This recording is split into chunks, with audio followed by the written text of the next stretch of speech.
So, technology is accelerating. I spent the first part of my career in the semiconductor industry. A number of you know this quite well because of Intel being here. What we don't fathom very well as human beings is what the geometric progression does.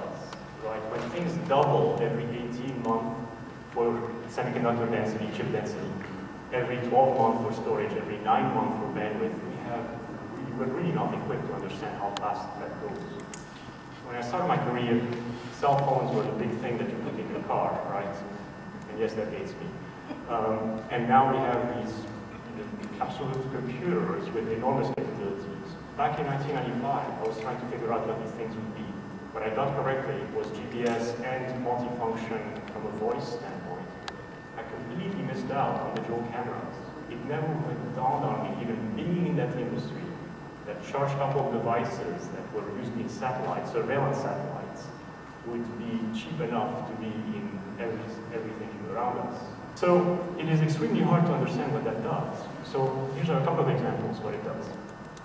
First of all, genome mapping. We can do now in 5 minutes what it would have taken a year to do 10 years ago. 5 minutes versus a year. That's an improvement of a million. And as a result, imagine now the second and third order effects of this. So now we can analyze a genome for $100. So what that can do, not just from the disease spotting standpoint for us, but also the proteomics that are going to be associated with all this, and drug delivery and all that. And I cannot even imagine the third order effects, but there will be third order effects. So here's another example. At the current rate, you'd have 40 terabytes worth of storage in your iPhone in 2015. 40 terabytes. That's not bad. I think that will be enough for my music. And not for years. He has a lot more music there too. And 40 exabytes by 2025, so that should be enough by then. And that really means that by 2025, you'll be able to video record your entire life. Wow. Or your kid's life. And there will never be another argument again with your kids or your significant others.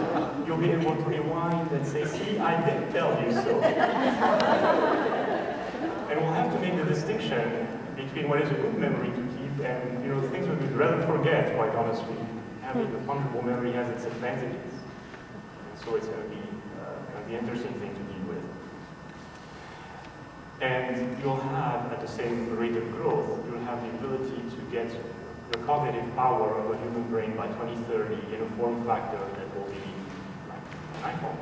Will be belt-born, heads-up display, and will be with you at all times. Now, you're thinking, well, Charles, this is way out. You've all heard about Siri by now, right? iPhone 4S, the new virtual personal assistant. You ask questions such as, I feel like committing suicide, and it recommends 5 hospitals right around you. That's not bad.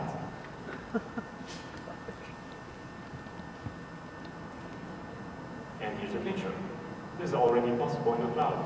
And so here's an example of a third order effect that we would not have thought of just 10 years ago.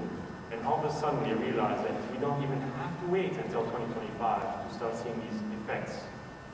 Because there's a new discontinuity appearing.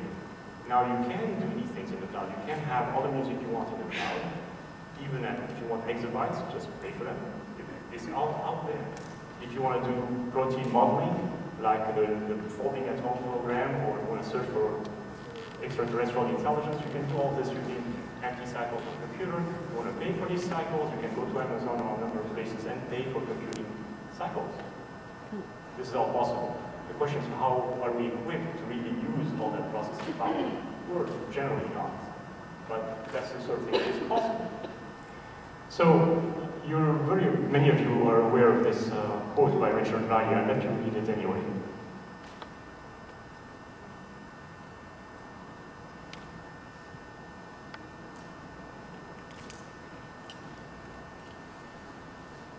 So, who would have thought, honestly now, 15 years ago, bioinformatics?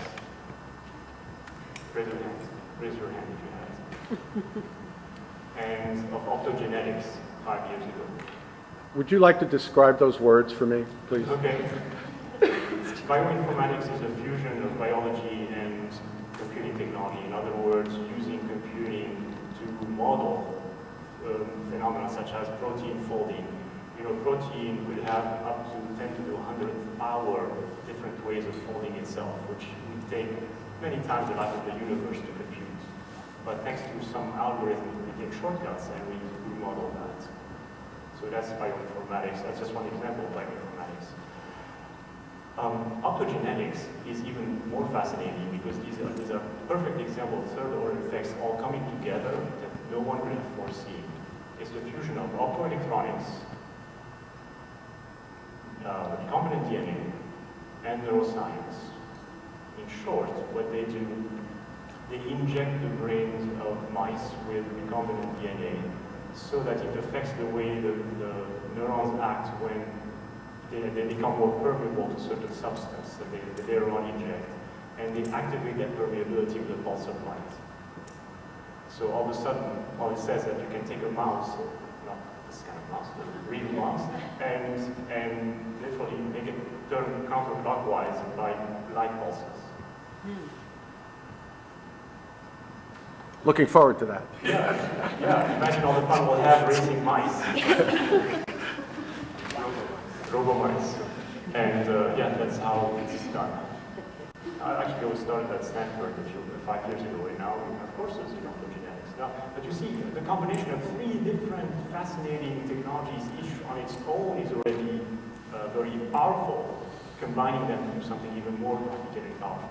Yes. What is the purpose of this? What would they like to use this for?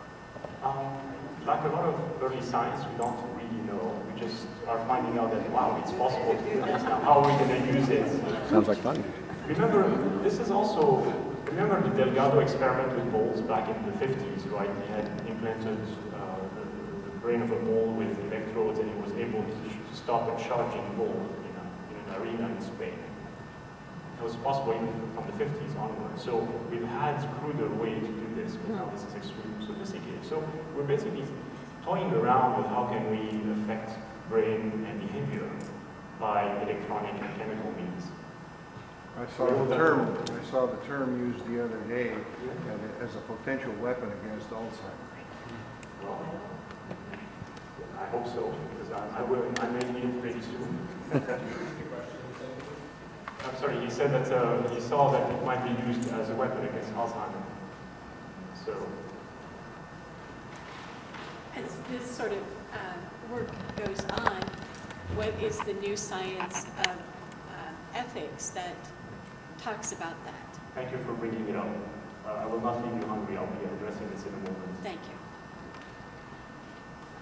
So, William Gibson is being quoted very often nowadays. His quote back in 2003 was saying, the future is already here, it's not evenly distributed. If you look hard enough, you will find plenty of things like this around you, but you will not know which ones will actually be the ones that percolate up and rise. But they are already there, in some pocket somewhere. So here's what's happening, really. What we're seeing is this race between technology and education. This is work done by Golden and Katz at Harvard, economists there, showing that what happens when you have education falls behind technology.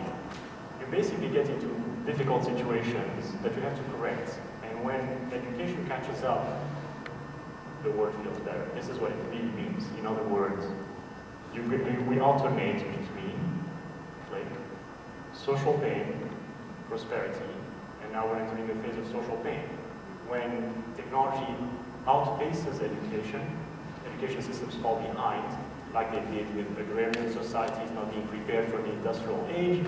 There was a lot of trauma, as documented by Dickens. Then we had put in place robust education systems with the knowledge economy that were fine until now we got into a new age of imagination economies, and we're starting to see social pain emerge all over again.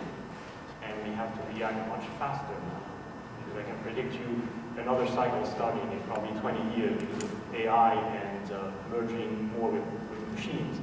And how are we going to catch up if we if it takes us 20 years to even get there. In a sense, here's the analogy, it's like the rabbit and the fox competition, right? One moving in half a cycle off from the other, sorry, quarter of a cycle off from the other. As the rabbit population rises, it allows the fox population to rise, but when there are too many foxes and they eat too many rabbits or bunnies, and the bunnies collapse, and then so the foxes eventually, and it starts over again.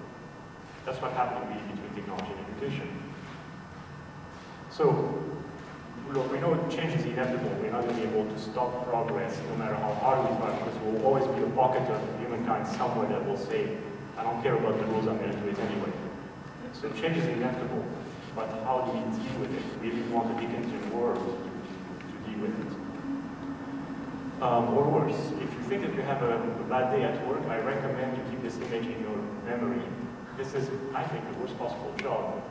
Untouchables in India cleaning sewers by hand. So I cannot imagine the worst job. Also means I'm a bug freak, but never mind. This is really awful.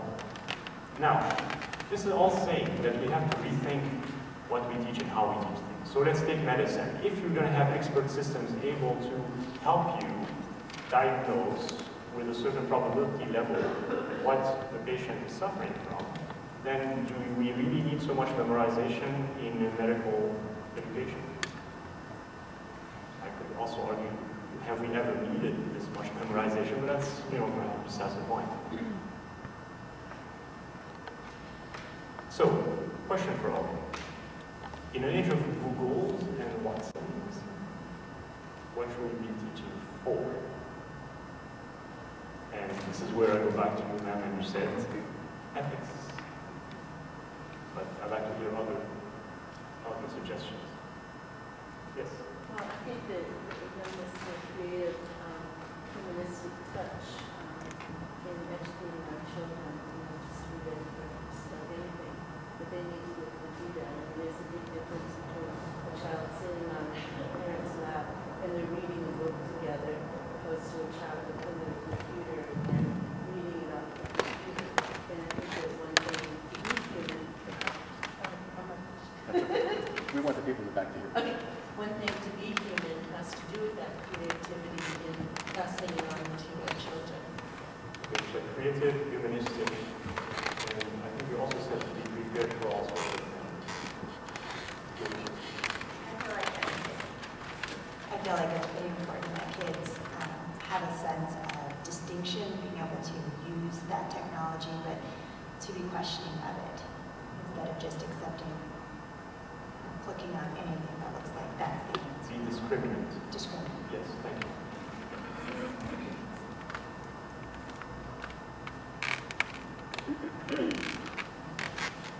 I've got kind of a loud voice. Maybe the ability to figure out strategies for solving ill-defined complex problems where a solution is not readily apparent, and also how to resolve those ill-defined complex problems collaboratively with other people. Absolutely. It would seem to me that, just to follow that line of thinking, the access to all of this information, I think, allows for the juxtaposition of certain facts and systems, multiple facts and systems across many platforms and across many disciplines, will enable people to see new combinations of information that will give us perhaps more creative outcomes to some of the pressing problems of the day. Right. So synthesis. Synthesis. Integration. Yeah.